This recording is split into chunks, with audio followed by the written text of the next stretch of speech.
دو بار عدالت حکم دے چکی ہے اور دونوں بار عدالت نے واضح کیا کہ 90 دن کا مطلب ہے 90 دن اور اس میں کوئی گنجائش نہیں ہو سکتی۔ آخری سماعت میں تو عدالت نے یہاں تک کہا تھا کہ یہ گمان سے باہر کر دیں کہ اگر 90 دن سے انتخابات تاخیر کا شکار ہو سکتے ہیں یا عدالت اپنا فیصلہ واپس لے سکتی ہے۔ عدالت مہلت دے چکی ہے، نہ فیصلہ کارگر ثابت ہو رہا ہے نہ مہلت کا کوئی احترام ہو رہا ہے۔ کل اہم سماعت ہے، کیا ہو سکتا ہے سپریم کورٹ میں؟ ایکچولی وہ جسے کہتے ہیں کہ کھیل کچھ وہ جو ایک باکسنگ ٹرم ہے بلو دی بیلٹ مارنے کا چل رہا ہے۔ یعنی جب آپ باکسنگ کرتے ہوتے ہیں تو آپ نے ناک کرنا ہوتا ہے اگلے کی باڈی کو، لیکن بلو دی بیلٹ آپ نہیں مار سکتے۔ تو اب یہ کام جو ہیں یہ بلو دی بیلٹ چل رہے ہیں، اور کیا سپریم کورٹ اور کیا مخالفین سب کو جسے کہتے ہیں نشانہ بنایا جا رہا ہے، اور ان کی کریڈیبلٹی کو نقصان پہنچانے کی کوشش کی جا رہی ہے۔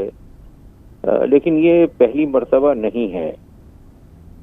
پاکستان کی سیاست میں اس طرح کی باتیں عرصہ دراز سے ہوتی رہی ہیں۔ ایک وہ اسٹیج تھا جبکہ زرداری صاحب کے خلاف لاہور میں کوئی مقدمات چل رہے تھے، اس میں 2 جج صاحبان کو فریم کیا گیا اور الٹیمیٹلی دونوں نے استعفے دیے، اور ان جج صاحبان کا کانڈکٹ بھی کوئی مناسب نہیں تھا۔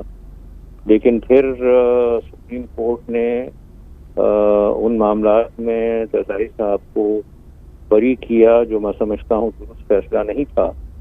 اس کی وجہ یہ ہے کہ اگر نچلی عدالت میں کسی جج سے کوئی پروسیجرل ایرر ہوگی ہے یا کسی جج نے کوئی فیصلہ آنیسٹلی نہیں دیا، ایکچولی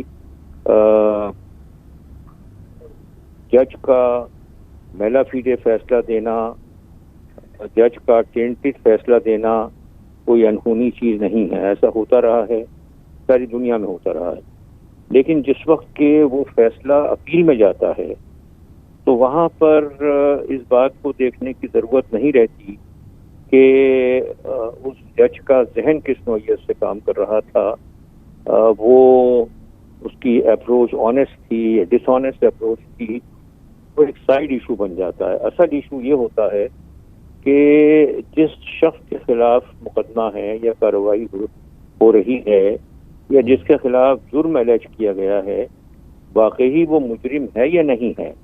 ریکارڈ کے اوپر اس طرح کی شہادتیں ہیں کہ یہ اس شخص نے جرم کیا یا نہیں کیا، اس کے اوپر فیصلہ ہوتا ہے۔ اس بات پر فیصلہ نہیں ہوتا کہ جج کا ذہن کس نوعیت سے کام کر رہا تھا۔ لیکن انفارچونیٹلی زرداری والے کیس میں سپریم کورٹ نے وہ جو قواعد تھے ان کی صحیح انٹرپریٹیشن نہیں کی اور ان کو بری کیا۔ اب یہ سلسلہ چل گیا ہے، جیسے کہ آپ کو پتا ہے کہ مریم نواز کے معاملات میں یہی ہوا، جیسا کہ آپ کو پتا ہے کہ ارشد ملک جج جو ہے اس نے کچھ کنفیشنل اسٹیٹمنٹ بھی دیے کیا کرائے گئے ہوں گے، یہ جج صاحبان کو بلیک میل بھی کرتے ہیں۔ تو لیکن یہ چیزیں جو ہیں، یہ جو سپیریئر کورٹس ہیں وہاں پر ان چیزوں کی اہمیت بالکل نہیں ہے۔ وہاں تو پیور کوسچنز آف لا کے اوپر فیصلے ہونے چاہیے اور ہوتے بھی ہیں، اور پیورلی اس بات کی ڈٹرمنیشن ہونی چاہیے کہ شہادتیں ہیں یا نہیں ہیں۔